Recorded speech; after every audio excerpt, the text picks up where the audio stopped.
Good morning, good afternoon, good evening. You're watching Out Here in the Redwoods. I'm Denise Riles, your host. And for everyone here, aloha means hello and goodbye.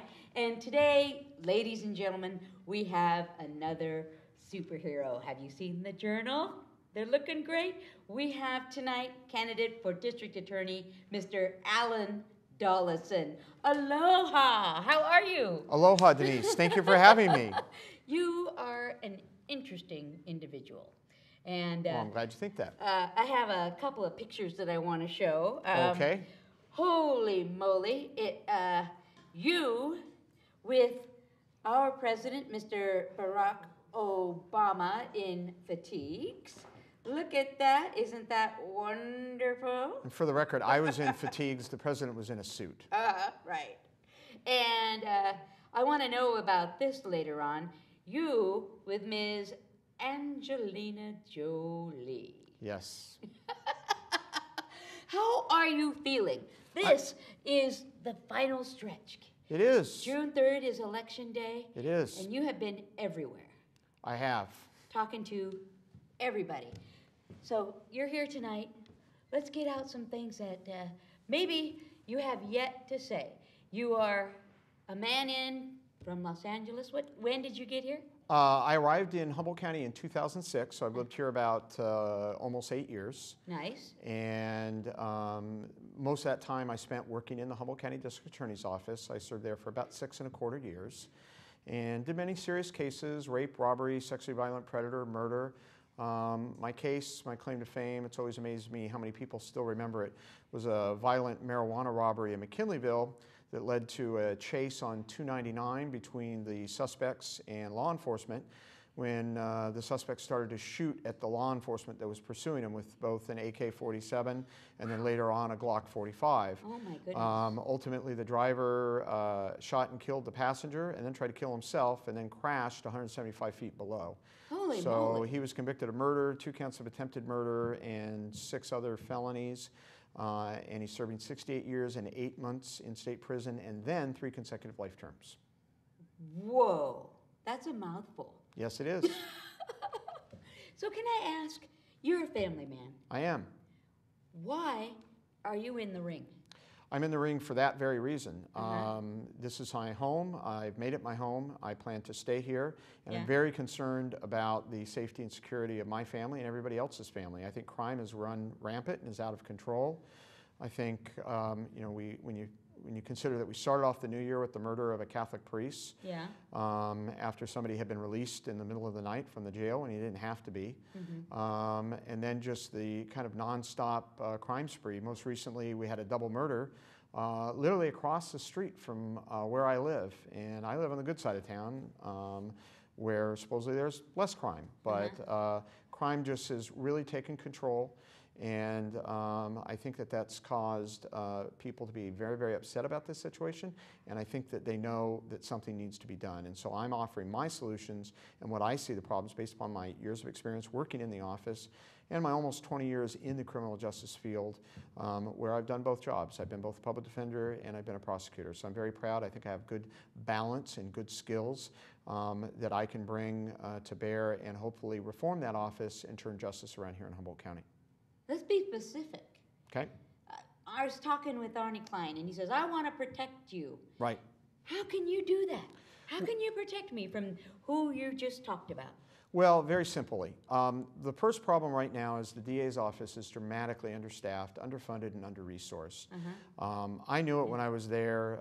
There's now empirical evidence. The North Coast Journal just reported that Mendocino County, which has 2/3 our population, has 50% more attorneys. Lake County, which has half our population, has the same amount of attorneys as our office does. So we need to turn that around. We need to increase the staff. I believe the correct number is between 20 and 25. Ms. Fleming said the right number was 14, which is coincidentally only 2 frozen positions currently in the budget that would be allowed to be hired. So we need more attorneys, and I'm committed to working with the Board of Supervisors, but basically saying that it makes no sense to inadequately fund that office because People will not be held accountable for their actions. Crime will continue to go out of control. I also want to get grants. We actually have 2 grants that funded a child abuse prosecutor as well as an attorney in the courts to go after the big drugs like cocaine, methamphetamine, and heroin. Right. And both of those grants still exist, but the grant owning agencies, to it the Child Development, Children Protective Services, as well as the Sheriff's Department, say we no longer want to pay for an attorney for the DA's office. And so now those cases are being handled, one by the elected district attorney himself, and then they only pay for a retired attorney out of the other office's funds to just charge the cases, and then the cases get handed off to the other overworked attorneys. So we really need to turn that around. I mean, those are really simple, just to convince those agencies to properly fund an attorney for those positions. And then I want to go after new grants. Just recently we got we were labeled by the federal government as a high-intensity drug trafficking area status.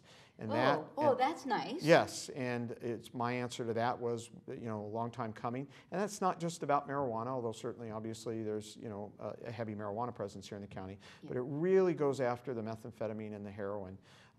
I've worked cases involving 3 pounds of heroin, 5 pounds of methamphetamine. Just recently on Myrtle, we had a 4-pound of heroin bust. We've got large quantities of drugs that are being brought up here. Interestingly enough, the 3-pound of heroin case, we did research and we found out that the people that they brought it up from Los Angeles, they'd come up to Humboldt County every month and stayed at the same motel in Fortuna, presumably bringing 3 pounds of heroin with them every single time. So we're awash in drugs, and the drugs create a lot of ancillary crime because the drug addicts have no way to support their habit other than committing petty thefts and crimes and stealing people's cards and things like that, and breaking into their vehicles and breaking into their houses. I want to put a stop to that. And why do you think you'd be the best one for it? Well, seriously, let's see. You've been in trouble, man. Yeah, you've been in trouble. And let's make this straight. This is about, what, 20 years ago? About 20 years ago. It was about 17 years ago. It's something that I've made amends for, made complete restitution, accepted responsibility, and I've moved on. So I think that taught me a lesson, and it taught me a lesson to be careful and to work hard and to be as ethical and as honest as possible. So I think that is a badge of strength and not a badge of weakness. So I'm very proud about that. Right. But I think the reason is I'm the ones that's talking about this. I mean, when we were given the opportunity at our very first debate, before anybody had a time to talk to us, we were asked how many attorneys, and I was the one that said between 20 and 25. Ms. Purpo said 20. Ms. Fleming said only 14, and that's just 2 more. I've talked to the deputies in the office. I do so on a regular basis. I was in court today on a case. Really? And Good so for you. I was, absolutely. And so we need to get more attorney staff. We need to build that office up, and not just young attorneys, which is currently what's primarily occupying the office, but to get some mid-level experienced attorneys, people that have a lot of trials under their belt, that can be handed a file on one day and start picking a jury the next. And unfortunately, in a public prosecution office, that's not an entirely uncommon event. The case has been made that you need good management skills. Right. Not just to be a good prosecutor. Correct. What kind of management skills do you have? Well, I have run a public defender's office. I did that in Amador County, so I'm proud about that. So I've actually ran a small-sized law office. We had 4 attorneys, so certainly smaller than the Humboldt County DA's office. But in addition to that, I've served 25 years in the United States military. Heck, the pictures. Hence the pictures. Woo-hoo! Yeah, exactly. So I've been promoted to the rank of lieutenant colonel. That's a rank that approximately 1.1% of the Army ever reaches. And then once I reached that rank, I asked the Army to assign me a leadership position called a battalion commander, which is a very high-ranking position. Right. And it's a competitive process. Many other people applied for that same position, that same unit, and they selected me. In fact, they selected me over a person that was actually in acting command of the unit at that time. So that leadership experience, I've led people in war. I've led, when I was in Afghanistan, I did 160 missions outside the wire. I earned the Combat Action Badge when the Taliban engaged us with high arms fires such as what are called DISHKAs and PKs. This is automatic weapons fire, hit our vehicle, and that's how I earned the combat action badge. Oh my goodness. And I've managed. And through the Army, I've commanded at the platoon level, the company level, and now the battalion level. So those are important leadership skills, management skills. The Army actually teaches management skills to its officers that they learn from the Harvard MBA program. Right. So I think that military leadership, it's not just something, wow, wow, patriotic like the flag, but I think it actually does have relevance. Nobody's attacked me for having insufficient management and leadership skills, and that office is demoralized. I see it every single day, most recently again in court today. And why? Well, I think they're overworked. Yeah? The American Bar Association says you're supposed to only handle 125 criminal cases a year of a felony variety. Currently, the statistics are they're handling about 245, 250 a year, depending upon exactly how many cases are filed. Mm-hmm. So that's just crazy. They're handling twice the amount of cases that they're expected to handle. Mm-hmm. And that's either going to make mistakes or they're going to try to resolve them for resolutions that are not in the community's interest, that do not protect the community. And I think we've seen that. And we're looking for our lawyer here. We need to be protected. You are the lawyer for the people. Yeah. Mr. Klein is correct on that. You're the lawyer. And Ms. Verpo said that too. And yeah. Absolutely. Yeah. And I said Allan Dollison on behalf of the people. Yes. And so that was the that was the statement that I made. Uh-huh. So absolutely, it is the public lawyer. It is the lawyer for everybody. It's not just for the victim. It's not just for law enforcement. That's very important. I will have that independent streak where if law enforcement does something wrong, I will call them on it and I will tell them that they did it wrong. Mm-hmm. I think that that's one of the distinguishing factors between myself and Ms. Fleming, because Ms. Fleming refused to say that the midnight release policy was wrong when it was obviously wrong. The law says 48 hours. The law says you don't need to release during the middle of the night. 6 other counties don't. And yet, even today, the county is still doing it unless the inmate is now demanding to stay in the jail throughout the night. So I think that's wrong, and I believe that independence and the ability to have that healthy balance and check of power is important in this office. Right. Why the law for you? Out of everything that you can do, holy moly, you're in the military. Yeah. Why the law for you? Why did you choose the law? I think I can fairly say that I had 2 interests before the law. One was journalism, and with the employment market for journalists now, I think I probably made the right choice. But I still do have a passion for the press. I was the editor of my high school newspaper. Then I had a possible interest of being a doctor. And then my first semester of college, I just thought that I saw political science was very, very easy, and it was just kind of a natural fit. And I just thought it was a very honorable profession and something that I could get involved in and make a difference in people's lives. So it's one that I'm very, very glad that I've done and very proud of my career. Good, good. I appreciate that. I Yes. appreciate that. And and speaking of the military, you had an idea that we kind of skimmed over off the camera.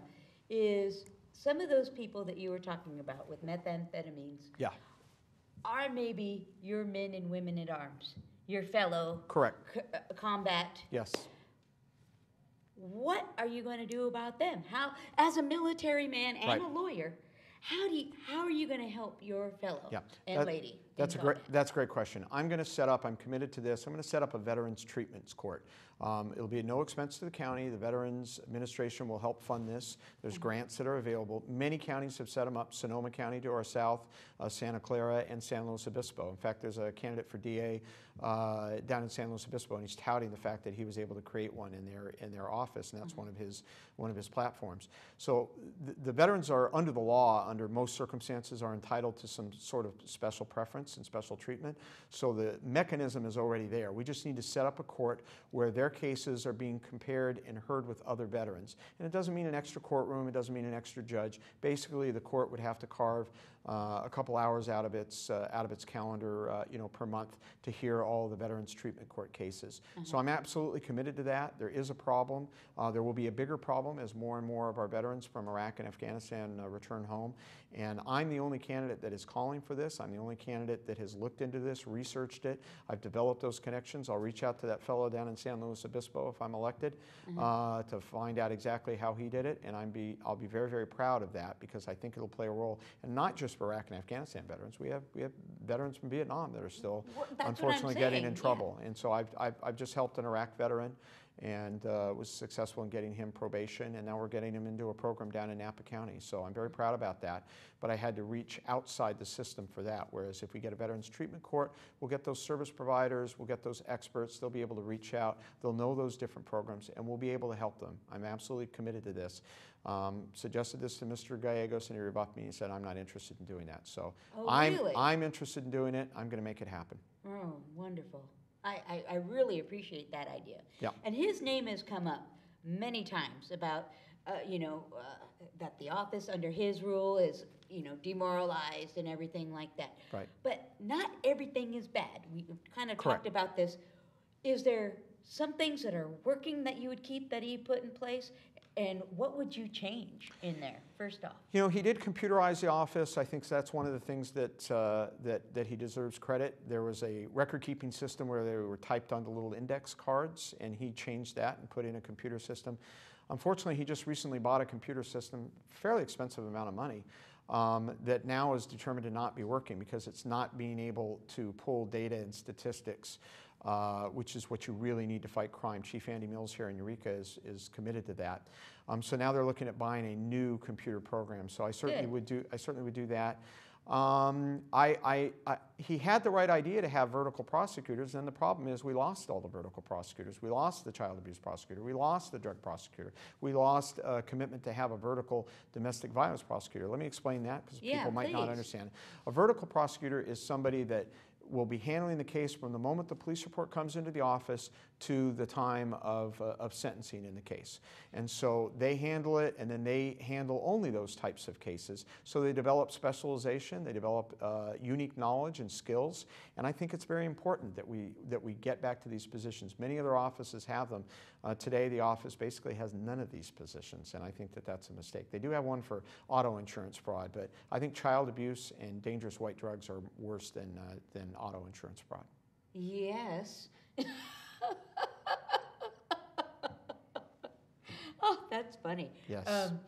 So if we check your name, yes, and you become district attorney, what is the first thing you're going to do? First thing I'm going to do is I'm going to, and I've already started this process. I've been talking to the Board of Supervisors. I've been talking to elected officials, both Congressman Huffman and our future new assembly person. And I'm going to fix this funding problem because whoever's elected, these are 4 very talented attorneys. I think you've seen that now. If you've seen all 4. Well, I've seen 3. I've seen 3, not 4. Yeah. Okay. But now 4. Yeah. No, you're my 3rd. Oh, I'm your 3rd. Okay. Yeah. So I really do believe that we can't do it all. I can't go in there and do all these cases. There's just no way that can happen. So I have to fix that funding problem. I have to convince the Board of Supervisors that they've got to properly fund the office. And if they're not, I got to go out and get those grants. Why is and it we'll so start difficult? That process.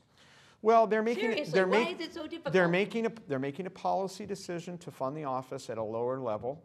Mr. Gallegos has not submitted budgets for the last 2 years in a row. That's confirmed from 3 members of the Board of Supervisors. So they do his budget for him. But if they're also the people that are deciding on the budget, you're not going to have a sufficient budget. So you've got to get a budget in there. You've got to be realistic about what is needed, the resources that are needed, and have that discussion. And I'm committed to doing that. And I know if I can fix that problem, we can hire more staff, give those attorneys the proper training that they need and the proper experience that they need before we just throw them willy-nilly into the courts handling these very serious cases that they're not equipped for. Right. I didn't realize the district attorney's office really worked that closely with the supervisors. Really? I think that's interesting. Yeah, they are the funding source, and not all the funding source comes from the general fund. The general fund is the basic tax revenue pool.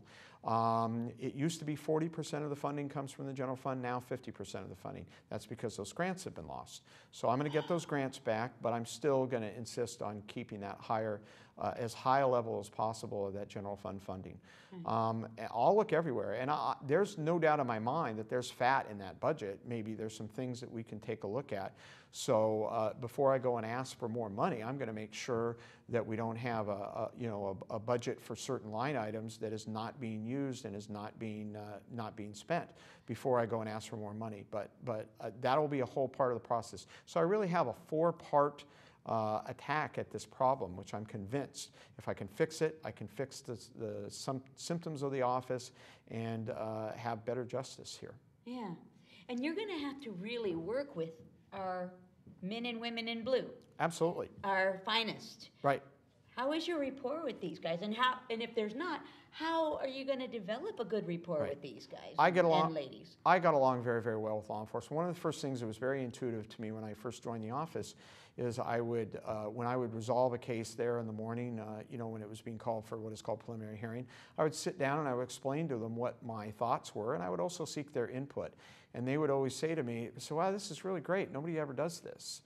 And I'm sure maybe some people did, but they were very, very pleased with that. What law enforcement wants to know is that their time is not being wasted, that when they're investigating cases, that the district attorney's office is going to take their work serious.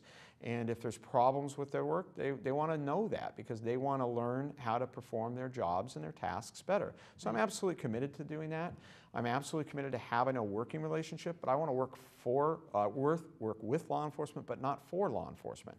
If you work for law enforcement, then you don't have that healthy balance and check on the power of law enforcement.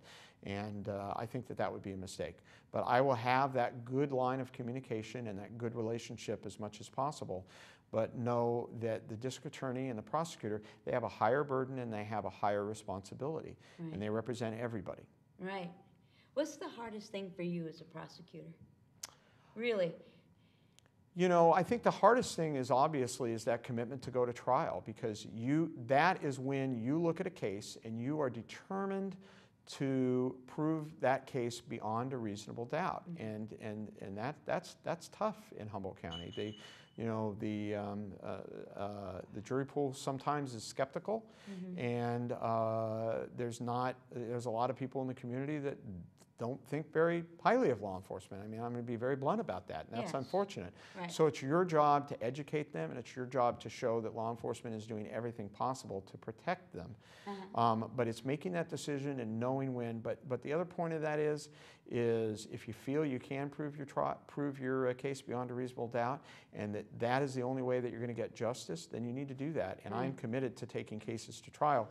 I think that is less the responsibility of the elected district attorney, and I think that's one of the reasons why we're having problems today, because he's spending too much time in court. The reason why is he doesn't have enough attorneys. That's why. It's that simple. He doesn't have enough attorneys, and he doesn't have enough experienced attorneys. They're good people, they're working hard, and they're impossible conditions, but we have to fix this. And he has just either given up on this issue, or he just thinks that the board doesn't like him and doesn't want to properly fund him. But I'm going to turn that around. I'm committed to that. Yeah. What does your family think about all of this? What was the conversation like with your family going, all right, I'm going to be district attorney. We're going to go on the campaign trail. It is the most personal decision that any person that offers himself up for public office can make, and it's absolutely important. And we did sit around the coffee table, and we had that discussion, and we talked about the positives and negatives, and the fact that myself or even potentially my family, unfortunately, would be dragged through the mud through this process. Yeah, and how are you dealing with that? I have enormous confidence in myself. I have enormous confidence in my abilities. I love my family and I love my community, and those are my guiding principles. And I'm very, very happy to offer my ideas and my leadership for an office that desperately needs that. And so the fact that a few people want to sling arrows at me, that's fine. That's part of the democratic process. Right. My serving in the war helped ensure that they have their First Amendment right of free speech. So how are you affected by all of this? Oh, I'm not affected by it at all. I'm not weak. I'm not faint of heart. I know politics can be a dirty business, and my guiding principles and my values and why I'm running for this office are more important than some people attacking me and throwing arrows at me. Where did you get this sense of courage? Is it a family thing? Did you have an example in your family that touched, or is this strictly military discipline? My great uncle served valiantly in World War I. Oh, wow. Even wrote a song about his experiences called "Over the Top" at Chateau Thierry, and so he was very much an inspiring person in my life, and so was my father. And just 25 years in the military and encountering all kinds of difficulties and problems and obstacles and all that sort of thing, and then wartime service where anytime you went outside the wire, even when you were on base, you knew that there was always a possibility. When I was in Iraq, we had mortars that were flying over the borders of our base. That one came about 50 feet from me, and fortunately, I was not hurt. But so that is an experience that I think most people don't have. But it does give you a certain internal constitution and a certain drive and skill for what you're doing. Right. So are you still having to balance your duties as a district attorney candidate and possible district attorney with military service? Are you having to balance, or are you through with the military right now? I'm not through with the military. It is 1 week in a month, and I did make that commitment to serve as a battalion commander. Right. A lot of that is electronically signing documents, that sort of thing. I actually have 3 awards for my soldiers that are out at Fort Sill, Oklahoma right now for the work that they're going to do. So I got to sign off on those awards tonight. I'll do that later today. Woo! But what's most important is I have a 20-year retirement letter, which means at any time I can thank the Army for all my experiences in my time and say I'd like to retire. And so I think if it ever got to the point where I was not able to successfully balance that, I would be prepared to do that. But at this point in time, I believe it's important that I continue to serve my career and to grow in my leadership skills and to learn things that I haven't learned already. And so I have that as an option, though. Oh, fantastic. Now, we have just a little time left. And you have brought up some very interesting points that we've yet to hear. I want to give you a little chance to give your final plea, as it will, to the people of Humboldt County and say something you have yet to say, because you only get 1 minute in those debates. You only get 1 minute. Yeah. So I don't know if it's if it's something that I haven't said already, but I think what's important is we have a crime problem. Eureka is in the top 2% of the most dangerous cities in America. We have a justice system that is failing. We have a rehabilitation system that is failing. They introduced new programs under the realignment program, which transferred a lot of the state prisoners to our local county jails. I actually think it's been incredibly ineffective, not for trying. I think good people are committed and they're working hard and they're trying, but I think it's important that people know what I think. And so I am committed to turning justice around and to working within the system, but to delivering the proper resources, to delivering the right amount of zeal in the prosecutions that is currently not happening.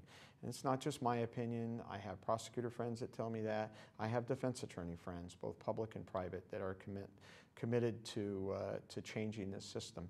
And so I'm offering my ideas, and I really want to do something about it because our community is truly threatened. And I've talked to so many people, I really do know that. There are differences. I think that you need more attorneys. Ms. Fleming thinks you need only 2 more attorneys.